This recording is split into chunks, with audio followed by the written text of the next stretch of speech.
In the land of Playnomics, everything was peaceful and full of bananas. Doña Croqueta imported her bananas from Bananaland, sweet, cheap, and perfect for her famous banana bread. But one day, El Estado, our lovely robot government, declared, "Too many foreign bananas, we must protect local bananas." So, he added a tariff, basically, a banana tax. Now, every banana from Bananaland costs 1 extra coin just to enter the country.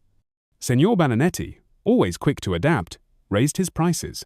Well, if I pay more, you pay more. Suddenly, Doña Croqueta's costs went up, and so did the price of banana bread.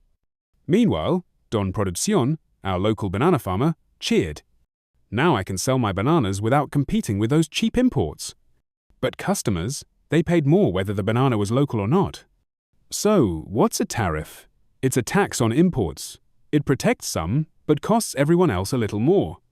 And that, kids, is how a banana became political.